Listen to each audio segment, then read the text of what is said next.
Welcome to another episode of the Salty Golfer Show. In the house, we're in the garage. It's chilly tonight. In the garage, we had to close the door. That's right. Close the door. I have a dear friend with me tonight, Eric Fromm. Actually, is going to be a permanent new member of the podcast. Hey, now here we go. I am excited to have you here, and we played some golf together. We met about a year and a half ago, something like that. Yeah, it was a couple years back at I was searching for a member guest partner. Yeah. I had a couple guys drop out on me over at the reserve, and our good buddy Clayton Burrows put us in touch. Yeah. I knew of the brand, I knew of the beer, Right. and I needed to meet the man. Yeah. So we got put in touch, and the rest is becoming history. So we're both sitting down, but we are both very large gentlemen. Yeah. I'm a little bit larger, wider than you are.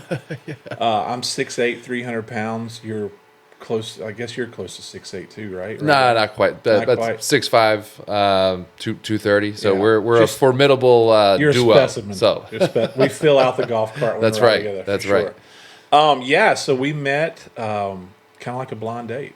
that's right. Yeah. I showed up. and we First played. time meeting, it was tournament golf. Yeah, So tournament that's that was a blast. A lot of fun. So yeah. So, what you guys will see on this podcast with Eric and I is, although we are really good friends, we are completely different when it comes to how we play the game of golf.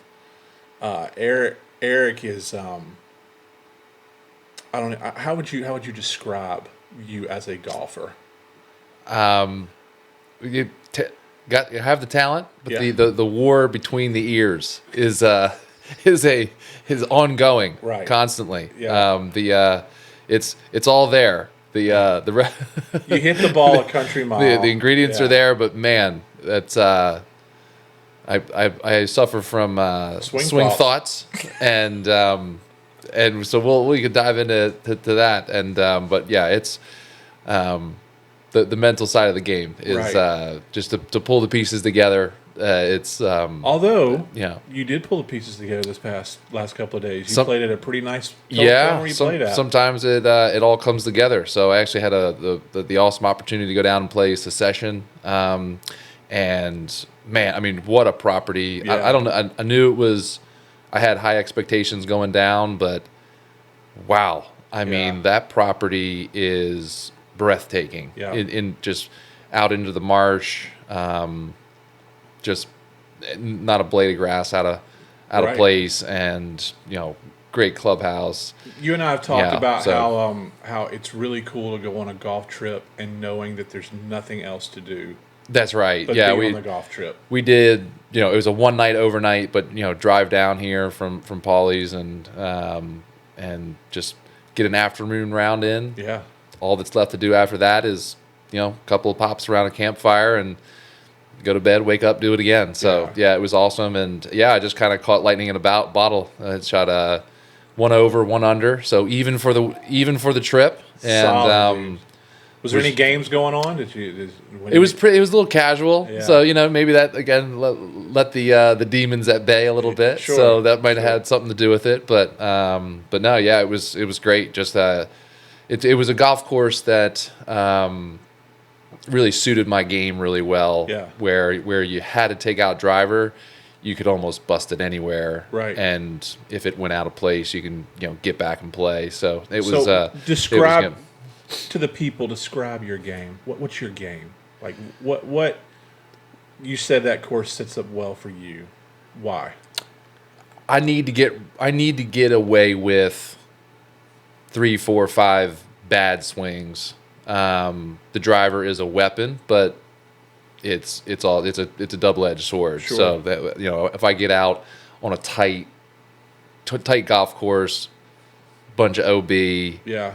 I got to play it safe, and then I I start steering the ball, Right. and just start getting scared of the big stick, Yeah. and then that's no way to swing driver. So if I keep it in play, I'm gonna score. Witness that. Yeah. So it's just keeping it in the ballpark. Yeah, I so- think we joke out there on the golf course a lot when we're together, but it's so funny to see how fast you can go one way. That's right. We call it the dark side, right? You call it the dark side. I can go to the dark side. Yeah. I do shake it off quickly. I'm out there. I love the game. I love every bit of the game. Right.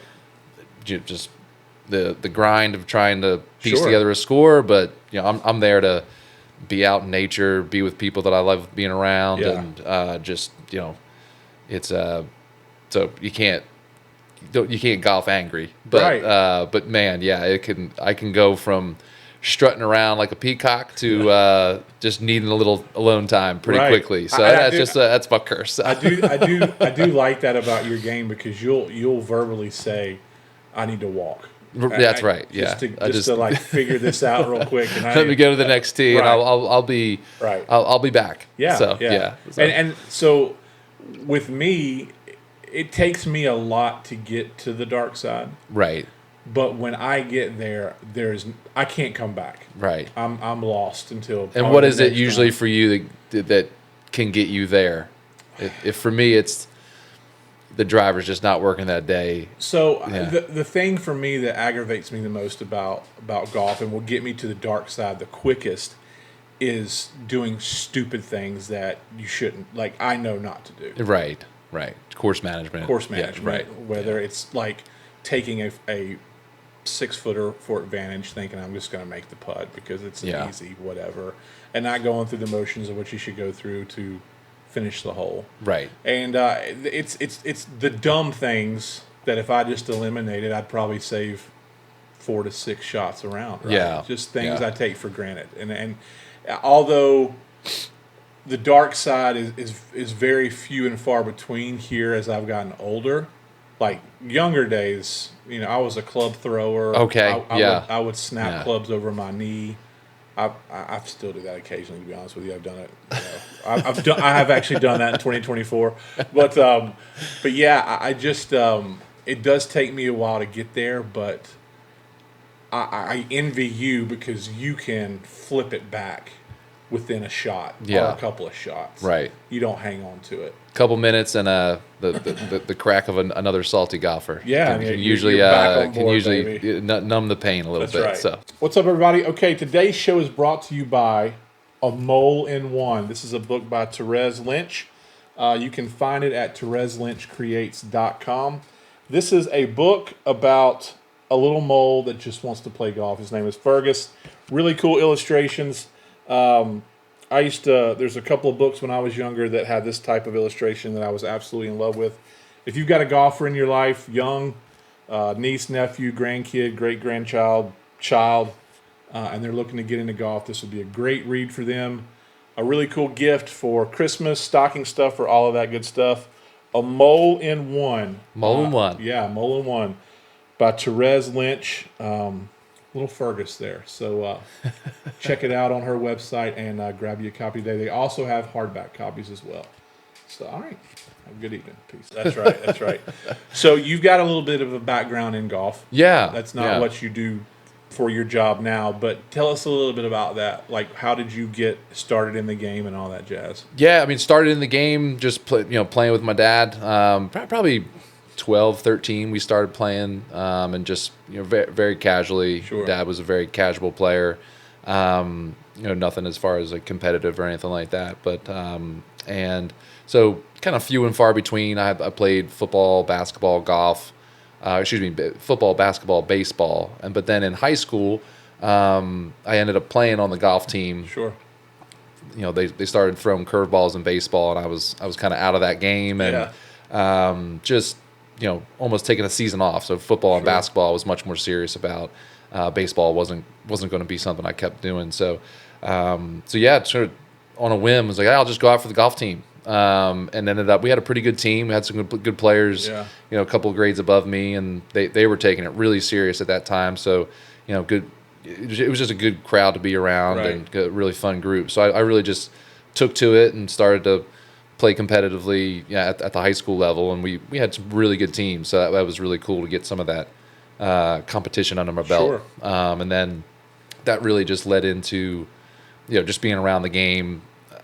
That was like a summer job that turned into ultimately out of college, I didn't really know what I was going to do, Sure. and ended up finding my way into the PGA program to be sort of on the track to be director of golf, head Sure. pro, something, that would be the trajectory that Yeah. I would have been on if I would have stayed there. So it was, and again, that was just kind of on a whim. I ended up in Naples, Florida. I can kind of tell you that story, but it's Yeah. it was just. So I did the PGA program for a little while. I didn't get all the way through the program. I sort of switched careers and, Sure. and switched locations. That's how we met. My wife and I met in Naples, Florida, when I was down there doing the golf thing. And What course were you at down there? it's called Royal Poinciana. Yeah. Still Wonderful. there? It was still there. It's a old club down there. Gorgeous, 36 holes, just Yeah. immaculate clubhouse. The resort type place, or No, it's sort of the winter home to gotcha. club. It's the second club for most folks, Yeah. at least, and so A lot of snowbirding down a there. lot of snowbirds, and we would do 300 rounds in the winter, and we would the 2 summers I spent there, it was there'd be 6 or 8 golfers out there. Everybody goes home, and Right. it's just too dang hot to play golf. Right. So but that was cool because we got to play everywhere in Naples and sort of all around South Right. Florida in the summertime. If you could bear the heat, you could play Sure. literally anywhere. So yeah, that was so I bounced between a club called Talamore Country Club in the Philadelphia section, a little north of Philly. So got a really good chance to play a lot of the Yeah. Philly courses, and so yeah, it was just and when I made the career change, sort of jumped out of golf and into what I'm doing now, just in finance, it was just a permanent part of the life by then. And Sure. then so it's just golf as much as I possibly can. So, Yeah, it's funny. You said you played, the 3 main sports in high school, and so did I. And I think we both played a little bit of college ball too. And it's golf is such a cool sport because in the other sports there's teammates to rely on, right? right. In golf, I can't call timeout. I can't pass it to anybody. That's right. If Yeah. I'm having a bad night, I can't take myself out of the game, and all of that. Yeah. I think that is what I enjoy most about the game of golf is having to figure out how to make what I have that day work. Yeah, I mean, I'm busy at work. Got a couple of young kids busy. It's just it's almost like meditation. You have to be completely engrossed in the game to play well and Sure. and to enjoy it. You gotta just be there. You Yeah. can't be thinking about other things. The second I'm out on the golf course and have to take a work call, It's over, man. forget about it. Your brain, you're out of it. The hardest thing to do is play golf when there's other things on your mind. Absolutely. So if you can get out there with a good group of people, and it's like therapy. Just being Sure. out there, just your mind just can drift. And but yeah, it's a sport that demands your full attention. Are And you? so You got the 2 little ones, and of course married and full-time job. Are you able to put in the work like you want to when it comes to practice? I am not. Like I don't.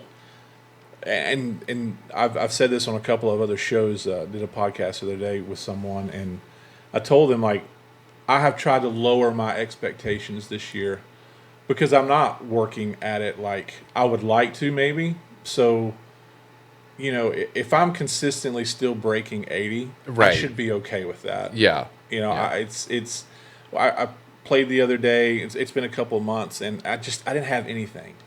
Nothing was working, and I still shot a 79. And I was mad that I shot a 79. I'm driving home. I'm like, bro, yeah, you hit like 4 fairways, and you're mad, and you don't practice. Right. How can you Yeah. be upset that you still broke 80, right? And I just kind of like did kind of like a look in the mirror, like, bro, like if you're not going to put in the work, you can't expect the. That's right. Yeah, I've been able to sort of touch a golf ball, most weeks. Sure. Sometimes work travel gets just sort of it's reality. But Yeah. especially now that my son's 9, that's just Does he get involved? a whole new ball game, right? Yeah. So now it's like it's particularly when it's staying light outside, wrap up at work 5, shortly Sure. thereafter. we live 5 minutes from the reserve. It's just unbelievable. It's usually pretty empty over there. Shout out the late reserve. afternoon. Oh man, it's been so cool. Yeah. We joined there. We moved down to Paulie's about 2020, front end of COVID, and joined the reserve the following year. And we're 5 minutes away. Sure. Perfect for what, it's just golf.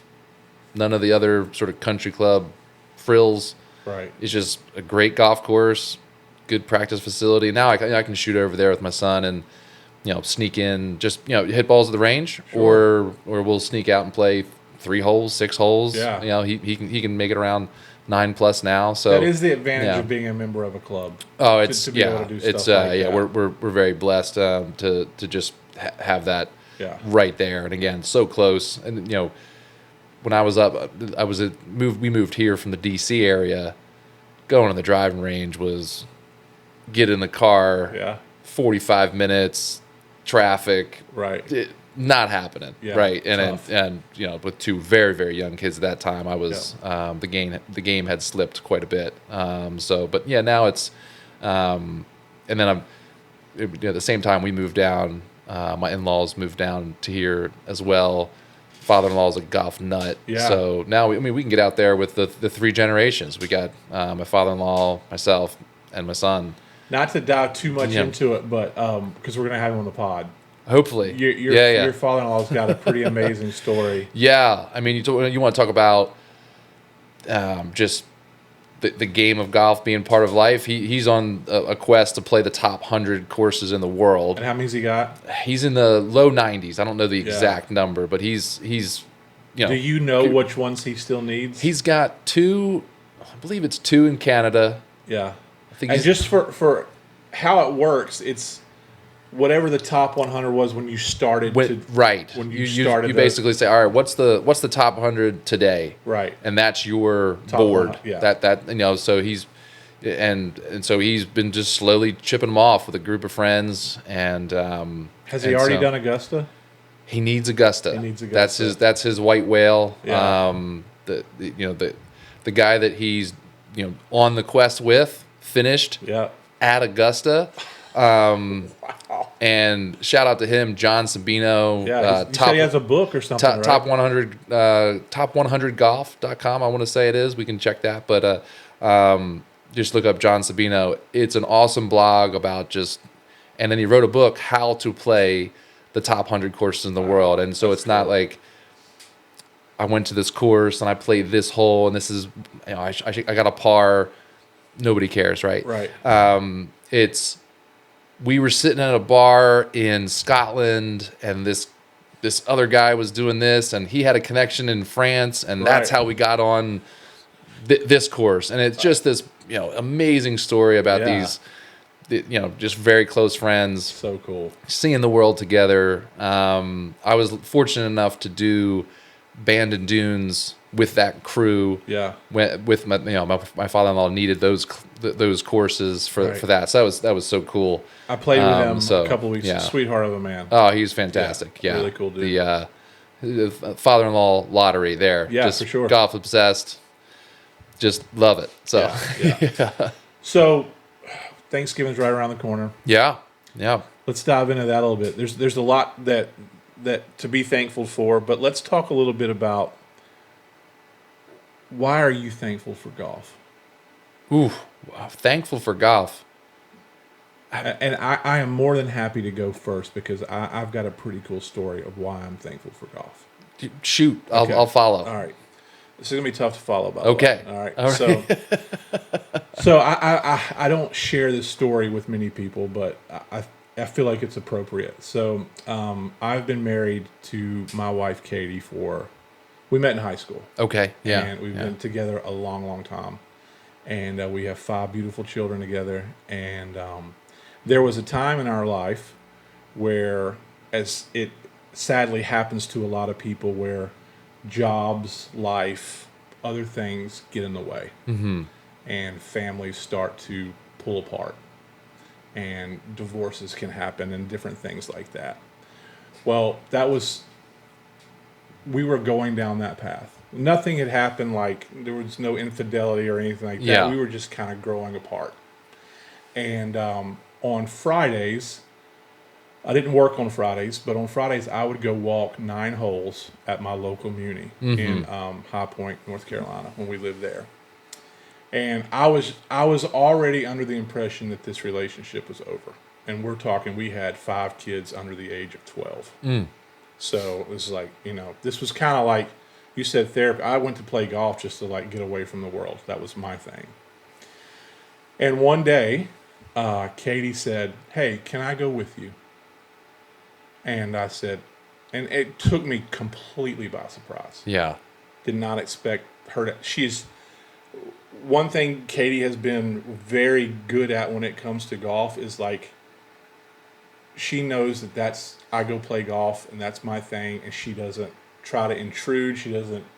I never get a phone call unless it's an emergency while I'm playing golf. Like, she's been the ultimate golf wife, I guess, in that regard. Yeah.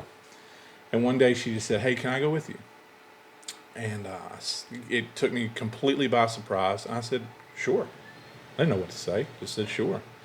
And Eric, for the next, I don't know, 6, 10, 11, 12 weeks, she went with me every Friday. Yeah. And golf saved my marriage. That is going to be hard to follow. And we fell in love Yeah. all over again, and just basically reintroduced ourselves to each other. Yeah. Her just walking the course with me and playing golf, and then it would lead to, we'd go to dinner after we'd get done playing. Sure. And to this day, Friday night is date night at our house. We go out to dinner. Yeah. Most Fridays. So that is what I'm thankful for when it comes to golf. I'm pretty sure if she would have never asked me to come along, I'm not sure our marriage would have had the strength to keep going. That's incredible.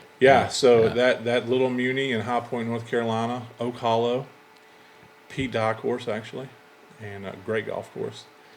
But yeah, those Friday afternoons when she'd come walk 9 with me. Yeah, that's interesting. When Ashley and I had just met, really, again, I'm a golf pro. She was a live-in nanny. Yeah. Many stories to tell of golf pro and nanny come together and in Naples, Florida. Whew, A lot of that. Crazy.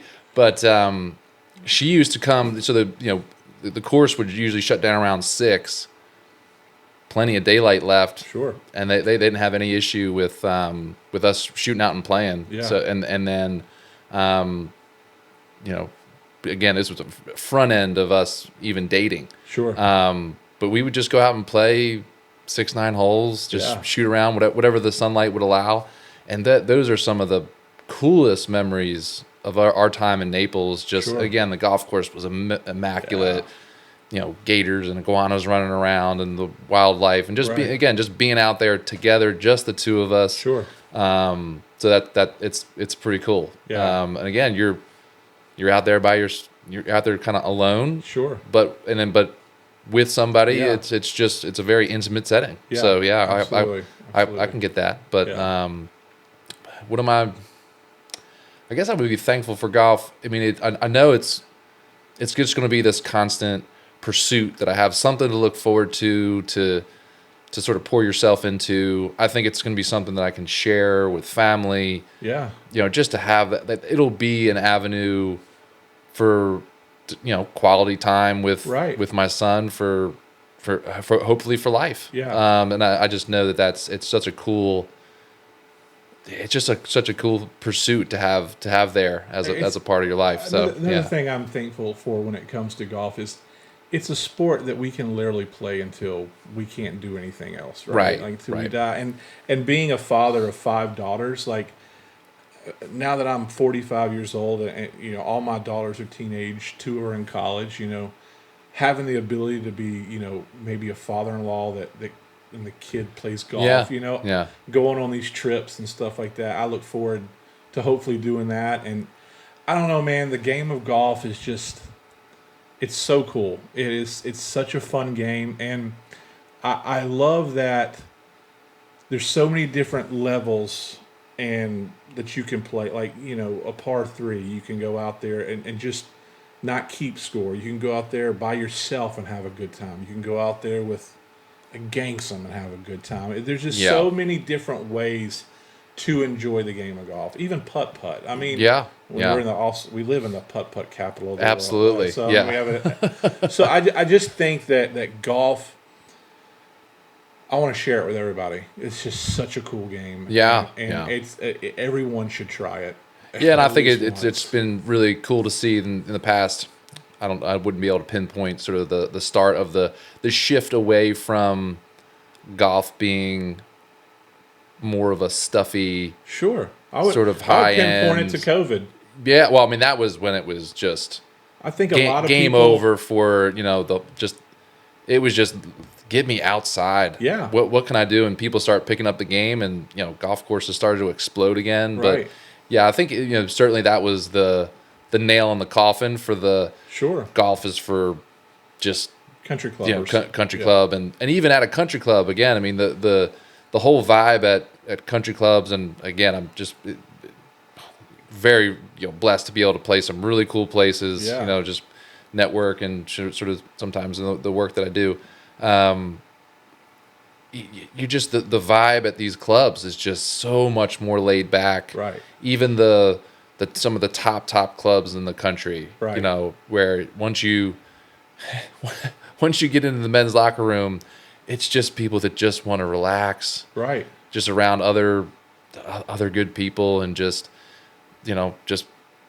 it's just that trend is unbelievable. You'll hear I'm sitting out on the porch at the session this week, and it's like, man, just the vibe here, or how they're like, how's the hang over at your club? Yeah. Hey, this is a 68-year-old finance executive talking about, hey, how's the hang over at your club? And it's like, right. what do you think of our hang over here? It's like this new lingo that's popping up, but that's just the vibe, and right. And of course I think that the Salty Golfer brand is right there, like right in the middle of that target. So that's what was so cool, which is why I wanted to I needed to have Clayton put us together, because it was just feeling the hang, feeling the flow, man. It's a good hang for sure, and that's what I love. I love being able to get dressed up and put on a nice collared shirt and pants and go to these clubs that are. But I also love going to a local community that's been there for 100 years, and seeing what has, like, you and I have talked about before, like when I go to these, whether it's a TPC Sawgrass or it's Whispering, whatever, I want to know all about it. Like, I'm trying to go in rooms I'm not supposed to go into. That's right. Yeah, we were talking about that. And just see what this place is all about. Right. Find that plaque where that story, where that thing happened. And you're like, oh man, that guy was here and he did what? Sort of thing. Yeah, it's amazing. And they can be so different, but it's you show up and you're at the first tee and it's the same thing, right? Sure. You got a couple of CEOs of public companies getting together in the first tee. What are they talking about? Hey, what's the game today? Right. Like, what are we playing for? $5, $5 Nassau. Right. It's the same as the local community. It's just these guys who get together every Friday for the first, crack of dawn tea time, because that's their thing. Yeah. They're just on the first tee. Hey, all right. Hey, what's the game? Right. And it's just, it's a game that translates across. And if you can't appreciate that, then we're probably not going to play together. Yeah, so. You're probably not listening to this podcast. That's right. Yeah. Probably not listening. Yeah. So, all right, we got some exciting things coming up. Next week, we're actually going to put out another pretty quick podcast. Yeah. Do's and don'ts on what you should buy your golfer for Christmas. Oh, yeah. Yeah. Okay. We got some really cool stuff. Yes. I think we can help out a lot of people with that. That's right. But I'm so looking forward to doing this pod with you, and we're going to do some on-course stuff too. Yeah. Looking forward to it. Just we'll be able to put into the pod too, and translate it all into one big show and stuff like that. So it's going to be a lot of fun. Eric, thanks for coming along for the ride. Absolutely. And, looking forward to diving in with all the all the fellow golf nuts. Yeah. This is it. This is it's a really, really cool community. So I'm looking forward to it. All right. Stay tuned for the next one. We'll see you next time. Peace.